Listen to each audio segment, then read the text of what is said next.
为啥固态电池一旦量产，油车就没有未来了？内行人道破，知晓了。随着新能源汽车在我国的市场持续扩大，越来越多的人都更倾向新能源汽车而不是传统的油车。一时间，市面上浮现出了许多不同品牌的新能源汽车，大有将汽车市场彻底占领的趋势，极力挤压着油车的生存空间。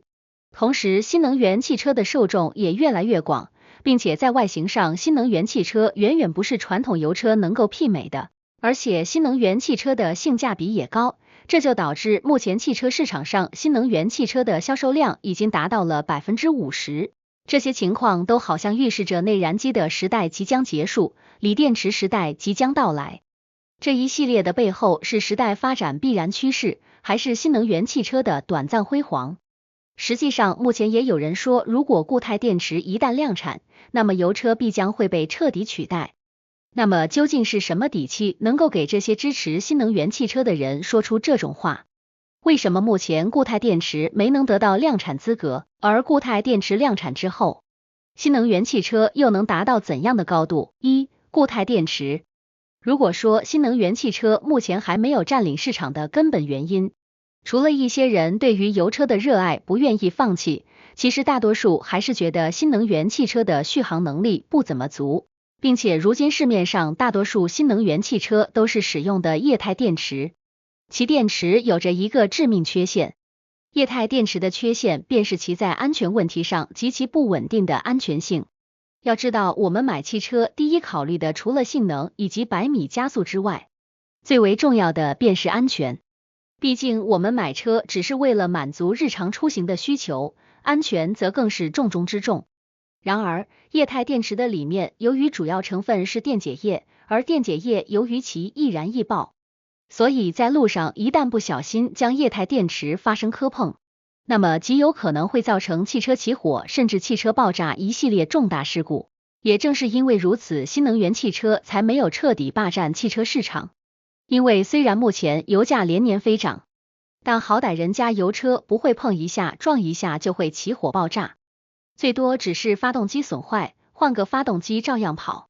而这些优势都是新能源汽车所不具备的。但看到了自己的缺点就得改正，于是新能源公司各种措施便是纷至沓来，又是增加阻燃剂，又是防撞性测试，又是改变汽车的材质让其变得更加耐撞等等。这使得有些网友调侃，如果这样还不如让新能源汽车改装成一个坦克呢，那样绝对安全。不过对于网友的调侃，那些汽车公司并没有放在心上，因为他们真的找到了最根本的解决办法，那就是固态电池。要知道液态电池为什么那么容易出事情，就是因为其材质的脆弱，以及里面电解液易燃易爆炸。那如果将电解液换成固体电解质，那么弥补了两个缺点的固态电池必将成为新能源汽车界的新宠儿。而且固态电池还能改变电车续航不足的这一问题。要知道，自从电车问世之后，其续航能力一直受到人们诟病，不相同于传统的油车在服务区加个油就可以走，电车则是要等待好长时间才能充好电。因此这一点给那些依靠电车跑长途距离的司机带来了极大的不便，并且电池还受到气温影响，其电容量也受到热胀冷缩。这对于在北方寒冷地区的车主来说，本来就不多的续航变得更加的短。因此北方车主还是喜欢买传统油车。虽然近几年来汽车公司不断的研究发展，新能源汽车的续航能力跟之前相比已经算是有了长足的进步，但在消费者眼中，这些进步还是远远不够。他们想的是，既然你卖的和油车一个价格，那就要和油车一样方便。因此这个问题也是对于新能源汽车来说是一大困扰。不过固态电池的出现则是解决了这一烦恼，因为固态电池如果问世，那么储电量将会是液态电池的好几倍，而这也节约了车主们在路上给汽车充电的时间。而且固态电池还能降低车主更换电池的成本。要知道每块电池都有自己的使用寿命，如果使用频繁的话，每隔几年都得花大价钱去更换电池，而固态电池则是延长了好几倍电池寿命，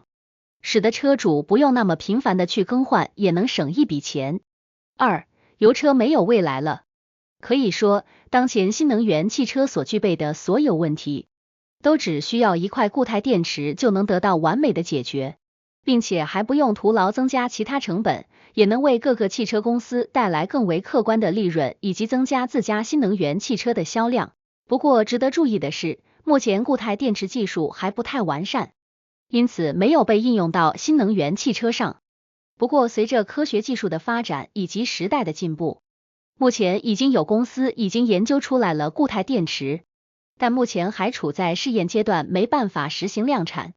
不过目前各个汽车公司都已经开始将目光放在固态电池身上了。而2022年，宁德时代早就宣布完成了固态电池的研发，并宣布将在2025年实现固态电池的量产，到时候新能源汽车行业便正式进入到了固态电池时代。但是，随着固态电池研发成功的信息一披露出去，各个汽车公司又开始了新一轮内卷，仿佛在说自家的产品将会是最好的。2023年，比亚迪汽车发布了麒麟电池，其性能远超宁德时代的固态电池，可谓是卷到了新高度。但一切种种事情可以表明，最晚到2026年，固体电池时代将会正式开启，到时候属于新能源汽车的时代也会正式到来。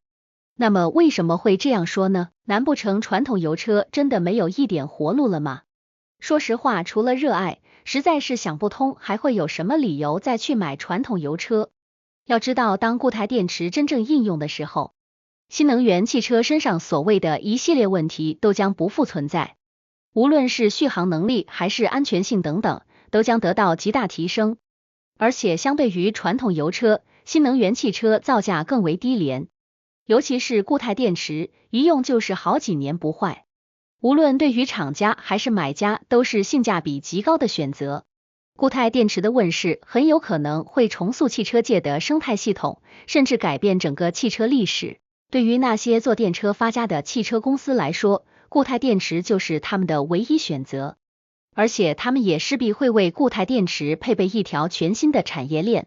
使得固态电池的价值能够发挥到最大，并且更能获得市场的青睐。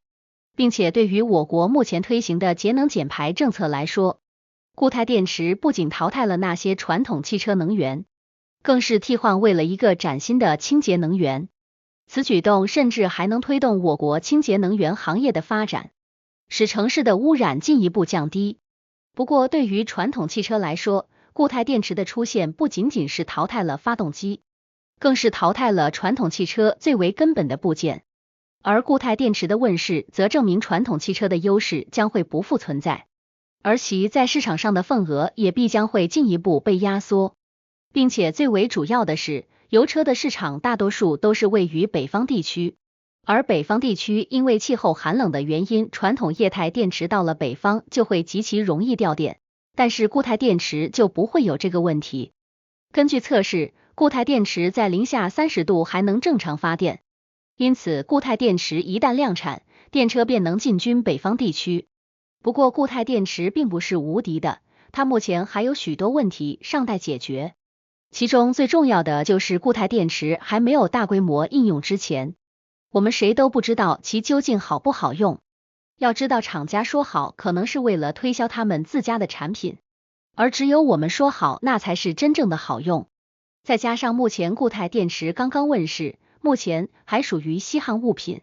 俗话说得好，物以稀为贵，因此固态电池的价格估计会远超液态电池。而且相对应的产业链也没有完善，到了2026年，固态电池能不能量产，这还是个问题。不过我们相信，随着技术的更新迭代以及时代发展，我们所说的那些问题肯定会得到完美的解决。毕竟如今的社会是个内卷的社会，不仅普通人在卷，那些大厂们也在卷。相信在这种背景下，一个崭新的解决方案必然会问世。结尾说了这么多，无论日后在路上疾驰的是油车还是电车，都是我们的国产汽车。一个事物被淘汰并不一定是坏事情，而是在发展日新月异的今天，新事物的诞生必然会给我们带来更为良好的体验，会给我们生活变得更加的便利。不过到如今，我们真的能说油车真的要被淘汰了吗？真不一定，虽然油车有很多地方比不上电车，但有些时候，油车的作用是电车无可替代的。正如我国进行多方面多层次发展一样，汽车行业也应该全面发展，也只有这样才会让我们社会变得越来越欣欣向荣。